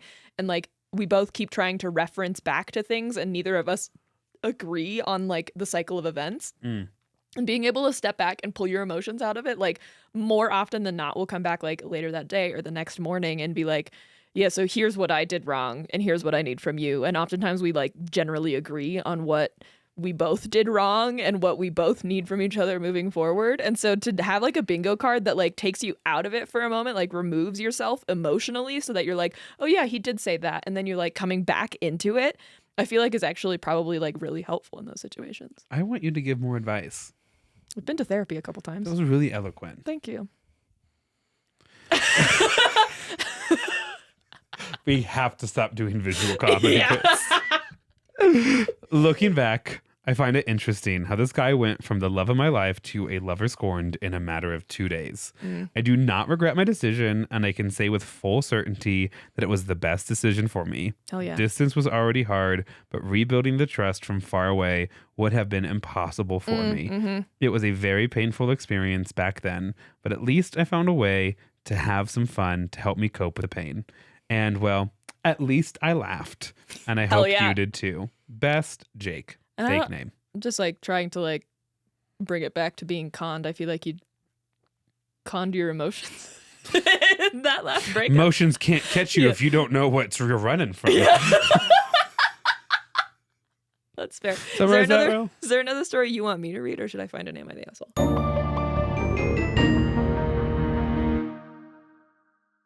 Mastodon. Give me a female name. Oh gosh. I was gonna say like my mom's name and then Lydia and then you. Okay, so, Sam. Her name will be Sam. Okay, there's a lot of Sams in my life, but that's fun. Yeah. I love it. Sam. Hooray, okay. Sam. This comes from a listener. They don't give us permission to say their name. I'm fairly confident they go by she, her pronouns, but we're gonna call her Sam. So, hey y'all. Do I have a scorned lover story for you? This may be read more suited to a Patreon episode, so I finally subscribed to it just in case you actually share this story with the rest of the While I Laugh podcast clan, which she shortened to WILP, which I kind of like. Okay. WILP instead of Will. Fun. Yeah. Also excited for all of the new to me content I get to binge this week. Absolutely. Hell yeah. This story begins with my ending of a 4-year relationship. Parentheses, super validated after finding out a couple of years ago that this scrap of a man was not only dating someone else, but got engaged to, moved in with, and married her, all while dating me on the side. What? And lying about it. But that's another story. What? End parentheses. I'm going to need 3 more paragraphs on that. Yeah, not Sam? Sentences, paragraphs. Paragraphs. What do you mean? That's another story. That's... Hold on. Sorry. Yes. Sorry. I saw this on TikTok. I need to tell you. Do you know the comedian Mateo Lane? I'd probably recognize their face. I'm really bad with names. I'm going to mess up the relation. I think grandfather. His grandfather had 2 families and named the children in the 2 families the same name. That's crazy. Anytime anyone pulls off something like that, I'm like, how are you sleeping at night? How are you not just running constant anxiety 24/7? Something similar, but not like as nefarious. My ex-boyfriend's father asked to have his like wedding to my ex-boyfriend's mom on his birthday so that he would never forget the date. What? I was like, you can't remember a second date? Who wants to share their birthday? Yeah. Yeah, okay. Exactly. Okay. Back to Sam. Yes. Having not had what many would call a quote hoe phase, I decided to start serial dating on a dating app.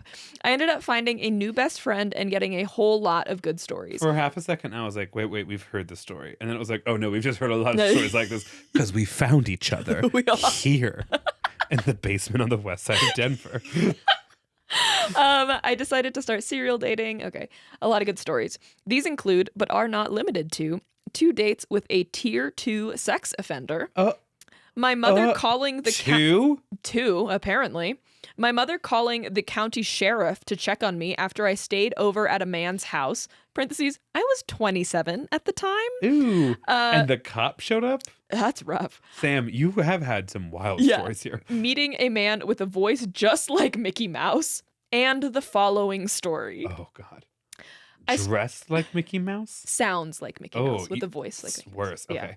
Yeah. Ugh, I can't think about that. I started a friends with benefits situation with a man now known as one of my best friends. Okay. We can call him Malcolm. Malcolm and I were openly dating other people, completely honest and supportive about what we were both looking for. About a month later, I met another person. We can call him Dennis. Dennis and I seemed to be on the same page in a lot of areas, and he was flatteringly into me, so I kept seeing him, but was brutally honest about the fact that I was still sleeping with other people. Yes. I told a coworker today, my co-teacher. Yeah. I go, do you know the worst drug you could be into? Me. It's a funny catchphrase, though. Funny turn of phrase. Was that done? Are you done with that? I think so. Okay. I feel good about it.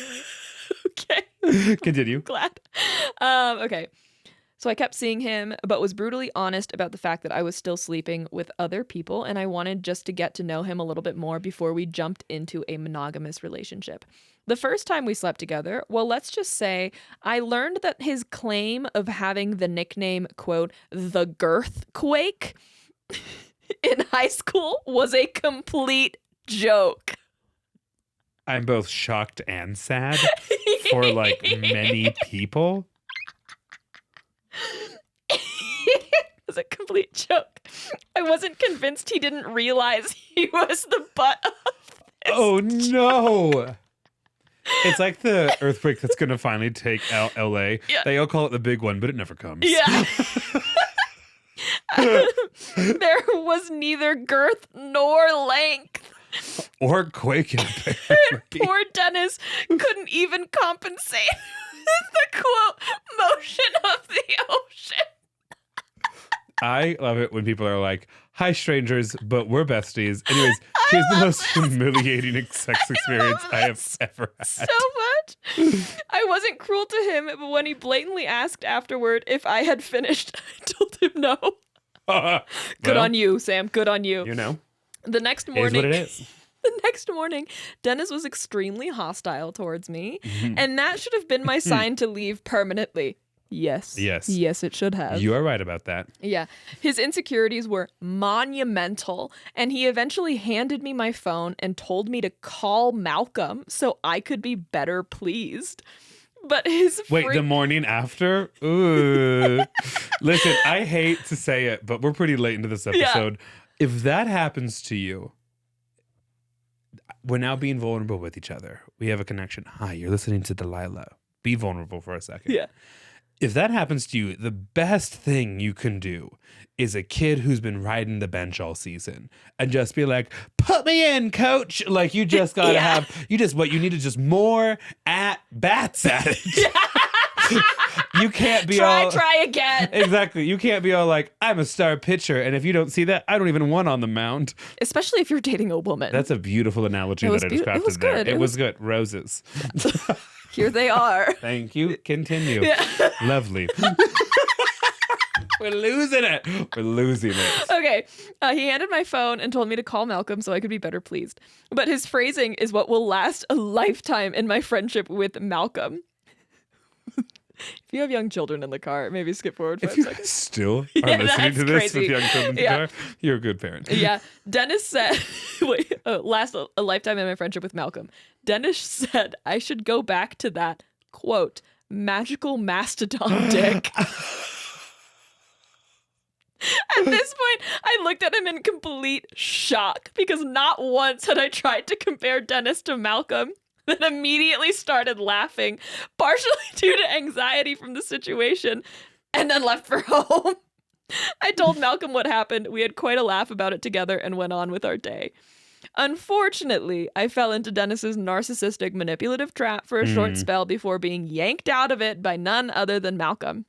Somehow, my tires kept going flat when I would stay overnight at his place, leaving me stranded waiting for a tow and dependent on him for rides. At Malcolm's? No, at Dennis's. Oh, gross. He's popping your tires. Yeah, what? That's suspicious. Get out. Yeah. Call the county sheriff. Oh my gosh. Share your location with your mom. Yeah, I've honestly never had as much car trouble as I did with it within the short window of my dating Dennis. My passwords for everything got hacked. Dennis worked in IT. He looked through my phone constantly and accused me of cheating, to which I tried to remind him I was still actively dating other people and wasn't ready for a committed relationship. That's so funny. How could you do this to me? What do you mean? We haven't even defined the relationship. I hate to say it, babes, but she's not bad at communicating. She's just not telling communicating you what you want to hear. Yes. The red flags were abundant, and unfortunately his insecurities about his teeny peeny were just the start. Note to self and anyone else who can learn from my mistakes. Dennis was a lover scorned indeed, but by his own doing, not mine. I hope you had as good a laugh about this as Malcolm and I still do. Malcolm's new wife and I have even joked and bonded after having both experienced his magical Mastodon dick. Thanks for creating my current favorite podcast. I love the beautiful friendship you two have and that you've decided to share it with the world. And thanks for making me add Casa Bonita to my bucket list. Absolutely, baby. Absolutely. And thank you for sharing that story. That was amazing. Especially here towards the end. Yeah, that was the perfect time. Because that might be the biggest con of them all. So dumb. So dumb. I can't believe his nickname was Girthquake. But it was ironically that too. And he didn't know it was ironic. That's Don't rough. you think? That's rough, buddy. It's like rain. Sing it with me. On your wedding day. Da, da, da, da. Yeah, there we go. Okay, I'm not going to help her anymore because I don't know the rest of the words. And if you want to go listen to that song, it's totally cool with us because we're done. Thank you for listening. You can find us on social media where we are Well I Laughed Podcast. You can find us on Patreon for additional content where we are Well I Laughed Podcast. And if you would like to be part of our listener stories or just in general want to get a hold of us, you can reach us at wellilaughdpod@gmail.com. If you've recently committed espionage, please allow time for us to read through your email. And in general, allow for 1 to 2 business months before expecting a reply. And if you want a sticker, also, it'll come within a month. I don't know. I don't know if I've done anything more tight for our little speech there at the end. And you're like, oh, also, there's stickers now. And wait, but we have this theme for the next. Oh, yes. Yeah. Yes, we do. Dark Secrets. Bum, bum, bum. And I need to talk to you about the theme after Dark Secrets. I have the general vibe, but I need help wordsmithing. The children helped me come up with the theme for Dark Secrets, and they don't even know. How? Exactly. Weren't we sitting in the room together when you came up with Dark Secrets? Until next time, friends.